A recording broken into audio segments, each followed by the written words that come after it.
Alors aujourd'hui, je vais aborder la thématique de la solitude et puis aussi la rencontre à l'autre, alors que ce soit un garçon ou une fille, ça dépend qui écoute cette vidéo et son choix aussi d'orientation amoureuse. Et donc voilà, plusieurs possibilités de comprendre ce cheminement d'état de solitude, en tout cas de ressenti en tant que tel, et de quête aussi de rencontre de l'autre, pour former ce qu'on appelle communément un couple, en tout cas un partenariat affectif, voilà. Donc il peut y avoir plein de solutions, j'en ai sorti beaucoup et je me dis bon allez, on va terminer le mois de décembre comme ça. La première, Heather. Heather parce que justement je suis dans un état de solitude et je ressens le manque de l'autre comme étant juste absolument effroyable de me retrouver seule avec moi-même. Et donc j'ai tendance à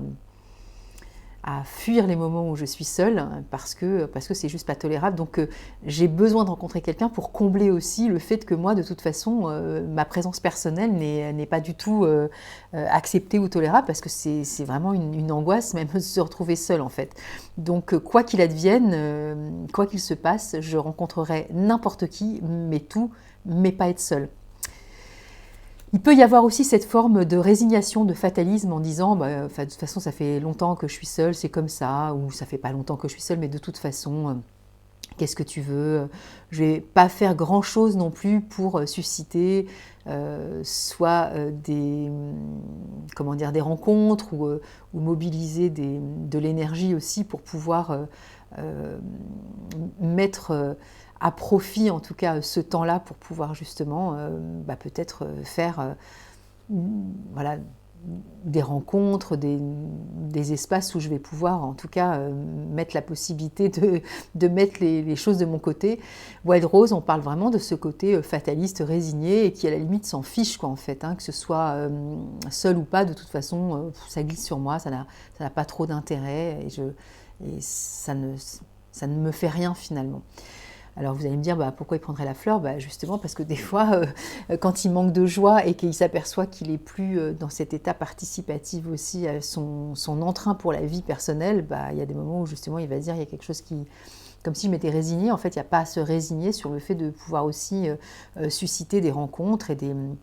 voilà, multiplier aussi des possibilités de découvrir d'autres personnes en fait. Hein. Il peut y avoir cette forme aussi de Gorse dans ce côté désespéré, la personne qui n'y croit plus du tout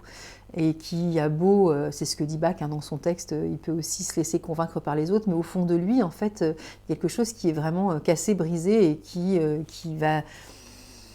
se manifester sous cette forme de toute façon, j'y crois pas en fait. Donc oui, je peux aller à cette soirée, oui, je peux aller au cinéma avec vous, oui, je peux aller danser la salsa mercredi soir, mais de toute façon, même si je me laisse embringuer, il y a une partie de moi qui dit de toute façon, c'est foutu en fait, c'est mort, il n'y a aucune raison que je rencontre quelqu'un. Et que cette rencontre puisse j'allais dire se propager, non, mais en tout cas se faire et s'opérer. Il peut y avoir cette forme aussi de peur que ça perdure, mimulus, c'est-à-dire une peur identifiée de la peur d'être seule et que ça dure en fait, et les conséquences aussi, le fait d'être seule. Donc j'ai peur de ne pas rencontrer quelqu'un aussi tout simplement. J'ai peur que ça ne se produise pas. Voilà, donc la forme de la crainte aussi, mais ça peut être aussi une forme de timidité qui fait que ça empêche aussi d'aller rencontrer l'autre. Hein. Le fait d'être exposé au regard de l'autre, ça peut aussi susciter des craintes. Alors découragement gentiane, ça peut être une personne qui a suscité justement pas mal de différents, on va dire, peut-être possibilités variables de rencontres, hein, de susciter une interaction humaine en tout cas, et donc la personne pourrait se dire, au début ça allait bien, on est allé boire un verre, on est allé au cinéma, on est allé manger, on est allé se promener, peu importe, et puis j'ai plus de nouvelles, ou je suis déçue, ça ne se présage pas comme ça avait l'air de bien se dérouler, donc on va avoir tendance à être négatif ou de broyer du noir et de se dire que de toute façon ça ne nous donne pas envie de continuer la relation ou la communication avec l'autre, etc. Il peut y avoir aussi un peu de willow dans la forme de la négativité de cette espèce d'apitoiement qu'on peut avoir sur nous, comme si on était des pauvres caliméros qui, à chaque fois, de toute façon, ne rencontrons personne, ou que de toute façon, nous ne tombons pas sur les bons partenaires, ou que la situation, la vie, la société, voilà, on trouve toujours un bouc émissaire pour justifier de notre mal-être et du fait que nous, on n'ait vraiment pas de chance et qu'on soit toujours seul finalement.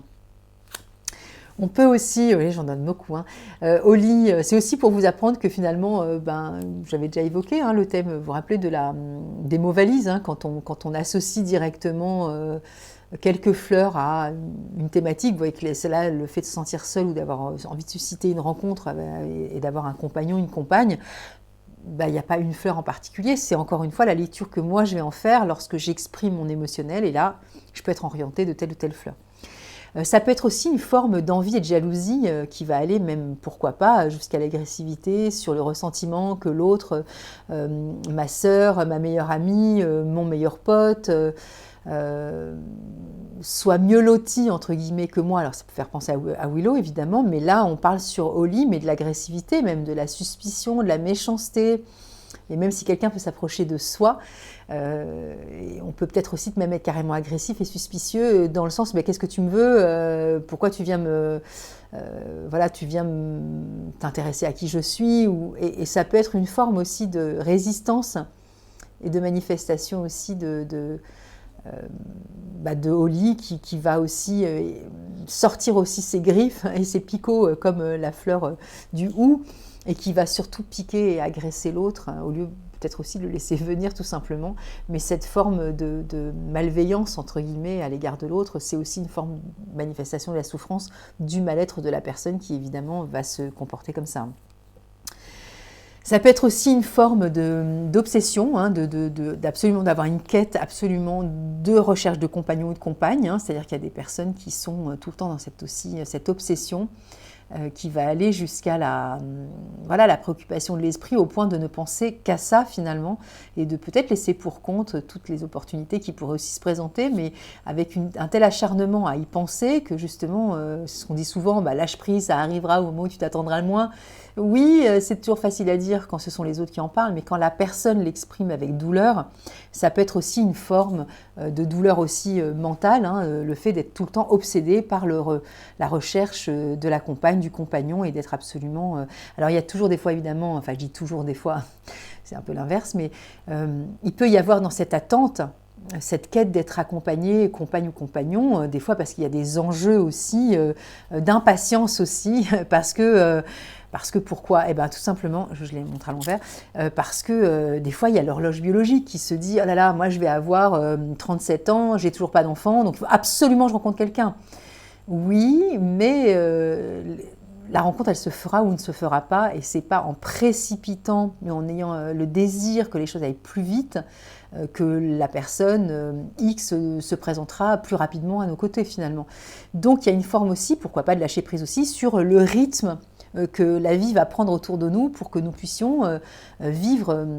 cette rencontre. Et puis des fois, l'horloge biologique passe, alors que ce soit pour un homme ou pour une femme, c'est pareil,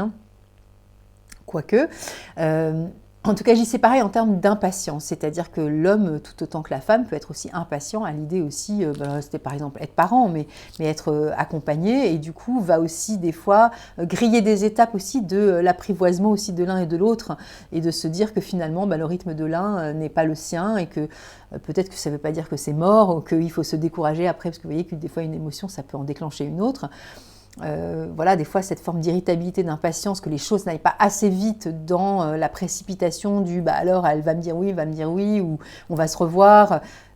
Du calme, les choses vont se faire ou pas, mais en tout cas c'est pas le fait d'avoir l'intention que les choses aillent vite que les choses vont se faire.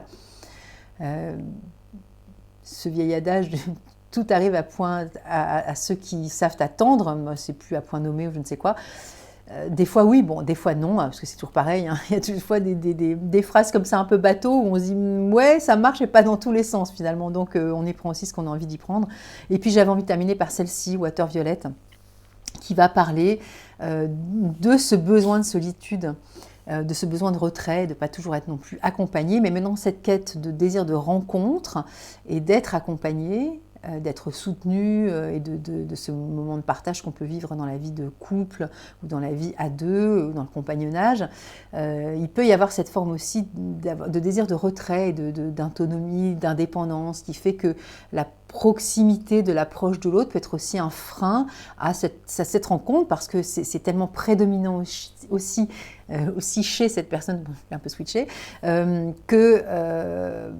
ça peut être aussi un frein à la rencontre parce qu'il y a une forme aussi de fermeture, de besoin d'isolement, de retrait, et qui peut être aussi perçu par l'autre, celui qui viendra, celle qui viendra, comme une forme de distanciation qui va mettre de l'éloignement à la proximité, donc à la rencontre, voilà, au toucher, au faire, au partage, etc. Et à l'expérience de vie commune, évidemment.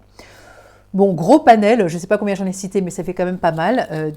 Voilà, ça fait 2, 4, 6, 8, 10. Et encore une fois, il y a 38 fleurs de bac. Donc on pourrait aussi exprimer les 28 autres avec le même thème finalement. Et c'est encore une fois comment moi je vis la situation et qu'est-ce que j'identifie chez moi qui pourrait correspondre à l'une de ces fleurs.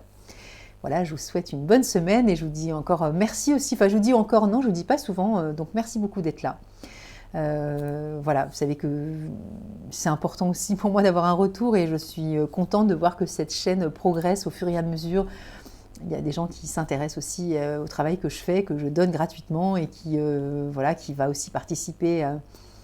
à vos prises de conscience, d'éveil, de ce que peut représenter aussi les fleurs de bac au quotidien, dans cette quête de simplicité, parce qu'encore une fois, les fleurs de bac, c'est très simple. Il suffit de les apprendre. Encore une fois, je vous invite à faire des stages à mes côtés ou autres, chez les bouquins aussi que j'écris ou autres, faire des entretiens de fleurs de bac. Tout ça, ça va participer aussi, évidemment, à ce que vous pourrez découvrir de vous-même à travers ces 38 fleurs qui sont là vraiment à nos côtés en toute humilité pour nous éveiller sur nos états d'esprit, nos états d'humeur et comment nous réagissons face aux événements. Voilà, bonne semaine, à dimanche prochain.